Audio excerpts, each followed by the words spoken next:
saat ini masih di Bali karena masih kuliah. Kalau sekarang sih bolak-balik. Yang kali ini lumayan lama aku di Jakarta karena masih libur juga. Nah itu gimana ngurus album kemudian juga masih kuliah di Bali, bolak-baliknya kerepotan yang dirasain gimana? Sejauh ini sih masih aman-aman aja ya. Bagi waktunya masih aman karena jadwal juga aku saling koordinasi sama orang di sini, sama yang di Bali juga. Jadi masih aman. Rekaman semua full di Jakarta atau ada yang dilakukan di Bali? Rekaman full di Jakarta. Sempat sih sekali di Bali, cuma itu belum jadi lagunya. Kok udah? Nggak tahu.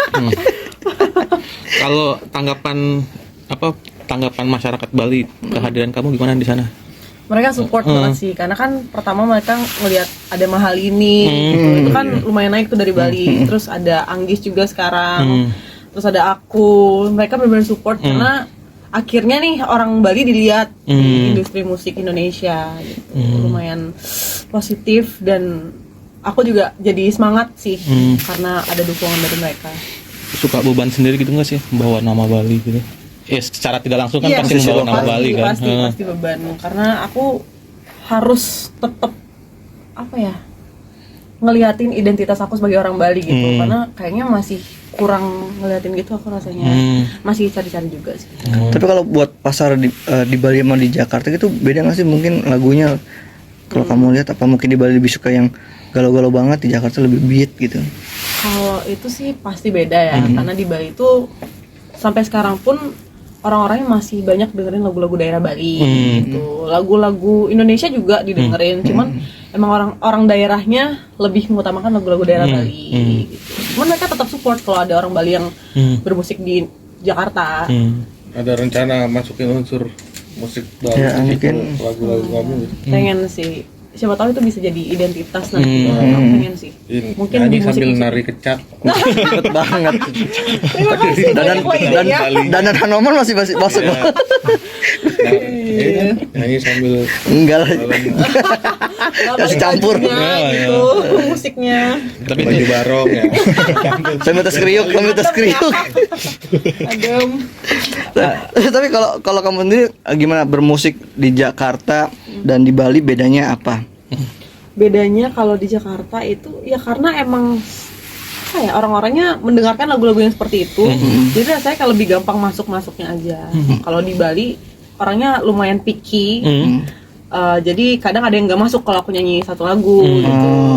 Nah itu gimana cara mengantisipasi yang picky itu? Mulit-mulitnya gitu?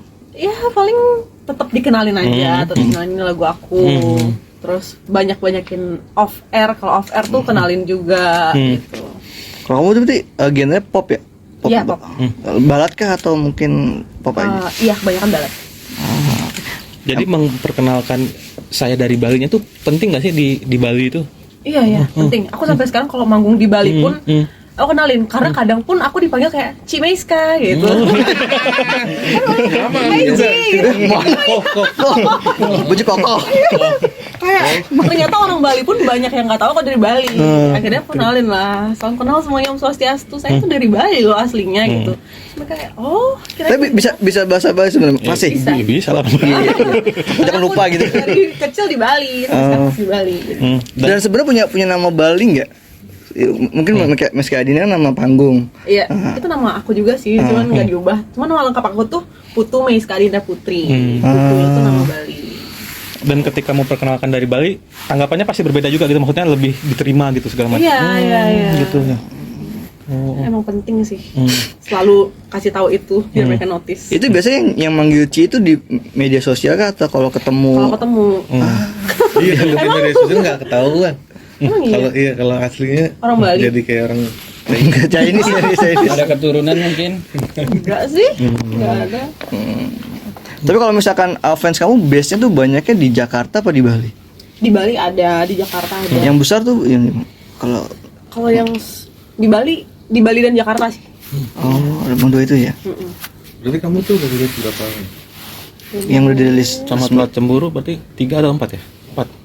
4 lagu. Dari 4 itu kamu merasa perkembangan musik kamu seberapa jauh gitu? Dari rilisan pertama, 2, 3. Aku mulai ngerasa lebih berani aja sih. Karena buktinya Telat Cemburu tuh salah satu keluar dari zona nyaman aja.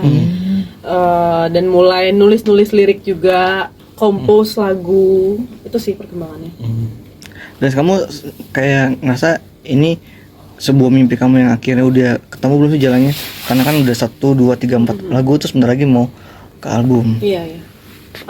Aku ngerasa iya sih, karena dari dulu tuh nggak pernah expect, bahkan Hilang Tanpa Bilang aja kan aku selalu bilang aku nggak pernah expect nyampe 1 juta pendengar aja pun aku nggak pernah berharap gitu. Tapi ternyata respon orang-orang positif, terus aku juga belajar nulis lagu jadinya, songwriting, ketemu orang-orang banyak di sini, collab, itu rasanya udah lumayan mencapai apa yang aku harapkan sih ke depannya.